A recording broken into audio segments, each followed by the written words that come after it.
Hey, ComCov students, this is your first screencast review for one of our 6 countries.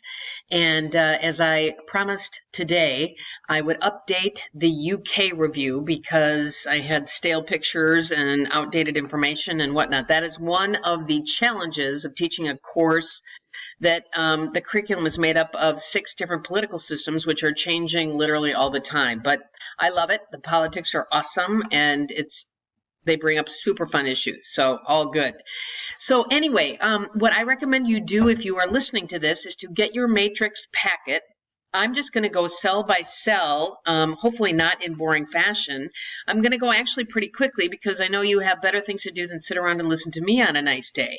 So, but I urge you to at least fill out the cells. If you don't want to listen to me, that's fine. You can look at the PowerPoint or you can collect that information yourself, whatever works, because I'm trying to cover the kinds of things that I think you'll be tested on. So here we go. UK review. All right, the first theme, regime. It is a constitutional monarchy. We have discussed that. That's the actual regime type. We know that Queen Elizabeth is a monarch, and we know that they have a prime minister as well. So legitimacy. There are a lot of things that sort of improve legitimacy in a state and undermine legitimacy.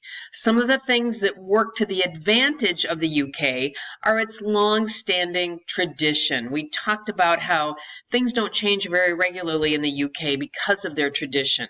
I would also suggest that because of parliamentary democracy, because the Prime Minister is held accountable by the House of Commons, there is that check on the system which gives their government some legitimacy.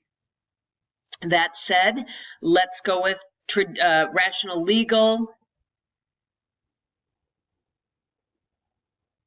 Hey everybody, welcome to your first screencast review. This is the United Kingdom, and as promised, I have updated the screencast so that we have the latest, greatest information as far as UK politics are concerned. What I would do right now is get that matrix that I passed out to you, and I would, if you're game to listen, or even if you're not, just whip through the PowerPoint then and fill out the various cells so that you can kind of end up with this document at the end of the semester that allows you to compare and contrast between and among countries. So I'm going to go pretty fast. You can slow it down if you want to, but I know you've got better things to do than sit and listen to me again for the second time in a day. All right, here we go. First cell. Okay, this is like super sweet because it's not advancing. I'm happy.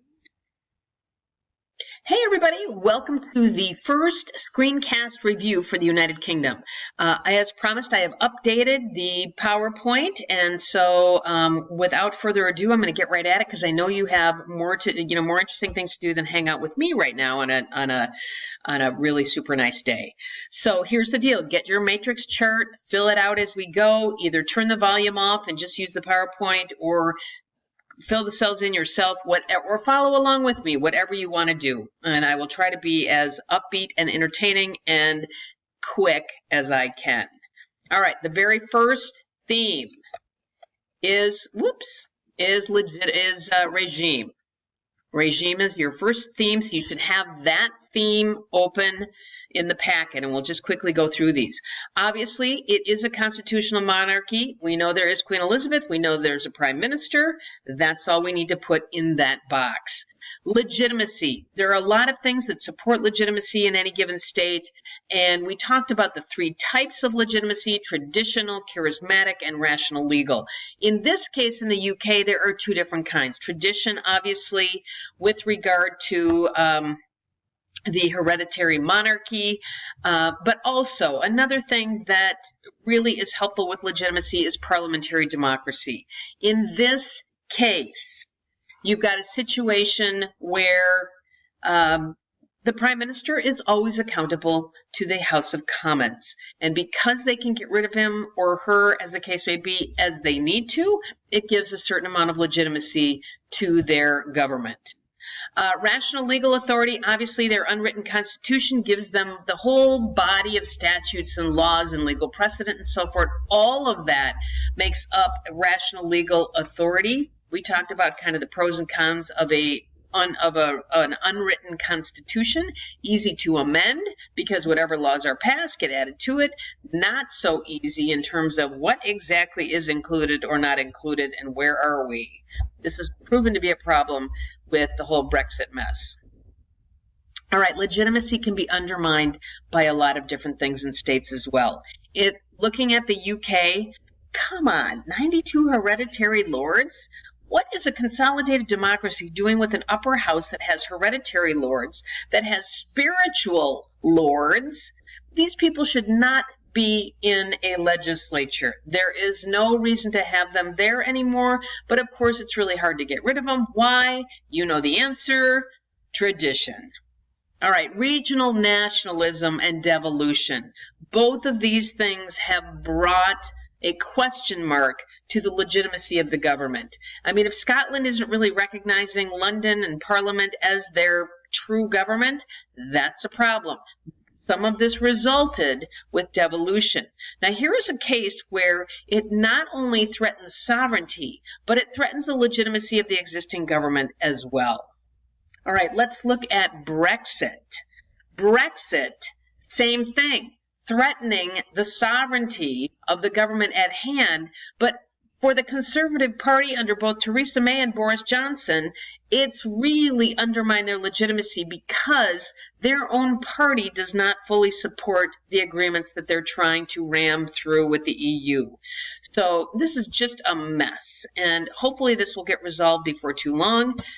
No, October 31st, we're going to all be sitting in the classroom on that day, so we'll see where they're at. That's the day that Brexit is supposedly happening. We'll see. All right, significance of religion, really very limited. The UK itself is an atheist state these days. It used to be, obviously, religion very important.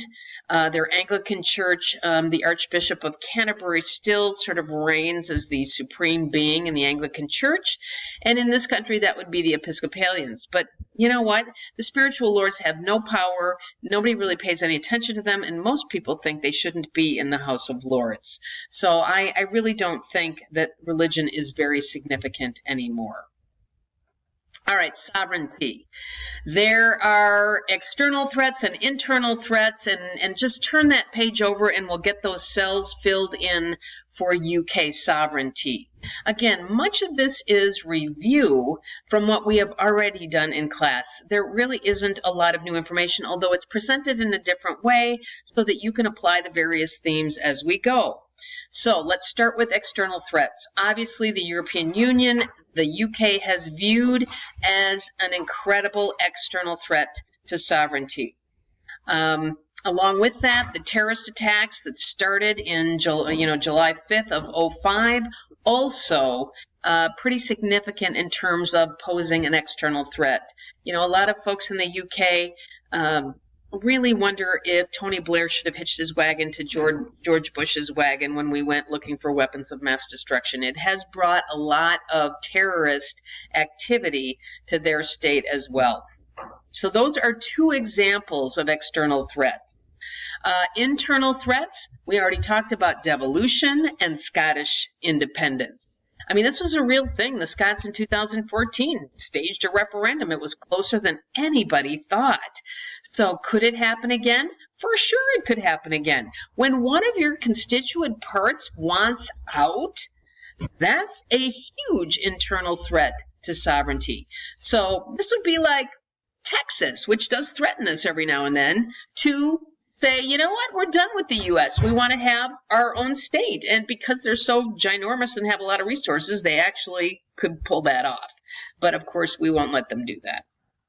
All right, unitary versus federal. The UK is a unitary state, but heavy devolution to regional legislatures. So, you know, we've talked about this many, many times. This is an area of testing that just occurs constantly with the College Board. So just be real clear what this means. You can dissolve power to the Welsh Assembly, to the Northern Ireland Assembly, and so forth, but you can take it back as a Oh, that was my husband who just went by. You can take it back and, you know, while it wouldn't be advisable, they certainly could do that. All right, power devolving then to Scotland, Wales, and Northern Ireland. All of these power sharing agreements occurred under Tony Blair. It was a huge, you know, deal to have their own legislatures. And for all intents and purposes, it kind of acts like a federal state. All right, let's keep going. Executive. We've got the head of state in the monarch. That is Queen Elizabeth II. She has a life term, obviously. And when she dies, the throne will pass to the firstborn. That will be Charles, who nobody likes, but we just all need to get over that. Queen Elizabeth, as the head of state, she holds herself out as sort of the representative of the entire United Kingdom to the rest of the world. She entertains heads of states and ambassadors and things of that sort. In the UK, the head of state has virtually no power. And that is fairly common certainly in the Westminster system, but it's fairly common in parliamentary systems around the world. Head of government, we know, is Boris Johnson. He's with the Conservative Party. He was just appointed the prime minister by his own party when Theresa May stepped down. Poor Theresa May. I don't know what's going to happen to her. No one's even talked to her. I have seen absolutely nothing about Theresa May. It's poor Theresa May. All right, 5-year terms for the prime minister, for the head of government, unless there is a snap election. And we talked about a snap election. That's when 2/3 of the House of Commons votes to have an election before that fixed 5-year term. The Fixed Term Parliament Act said 5 years, but there are certain exceptions when a vote of no confidence occurs, when the House votes 2/3 votes to hold new elections, and so forth. So that's kind of the very limited exceptions to the 5-year term. Parliamentary system. Westminster model. There are 3 component parts of the Westminster model. You should know all 3. One is parliamentary sovereignty. That's only Parliament can make or overturn its own laws. And I would write that down somewhere if you don't have that down. Parliamentary sovereignty. Second one, parliamentary democracy. The Prime Minister is accountable to the House of Commons. Third one, cabinet government. The Prime Minister plus 22 ministers. This is the Westminster model. Most parliamentary systems have a fusion of executive and legislative powers. We know why. Because the majority party gets to appoint the prime minister and the prime minister appoints the cabinet government. So your executive and legislative are fused because your legislature should be passing everything that you put forth with a majority. I hope that makes sense. And if that doesn't make sense to you, then you need to ask or send me an email or something so that you get really clear on that, because that's just fundamental to how it works. All right. Prime Minister powers. He or she chooses the cabinet from his or her own party. The only exception to that would be if there's a coalition government of some kind. In that case, you might have to loop in members of another party. The prime minister sets the policy agenda with the cabinet, and then remember that concept of collective responsibility, where we can argue all day long at 10 Downing Street about what goes and what doesn't go, but when the day is done, we're supposedly walking out the door together, singing Kumbaya, holding hands, and being the united front, because otherwise our government can look very weak. All right, so how do we check the powers of the prime minister? He gets, or she gets, grilled during question time, which occurs once a week, all day long. I mean, it is just grueling. They don't mince any words, and I will tell you, there's no, they would expect a female prime minister like Theresa May or Maggie Thatcher. They get the same kind of grilling. It's kind of refreshing that any man would get. So there's no special treatment. Nobody pussyfoots around. Nobody's trying to be polite. You either have the stuff or you don't. So, and if you don't, and they can't defend their policies, then you are ripe for a vote of no confidence, which means your own policy agenda as Prime Minister may not pass when put forth for a vote to the House of Commons. All right, I'm going to stop there. Keep these in 15-minute segments. Hopefully I can get done in the next one. Thanks, everybody.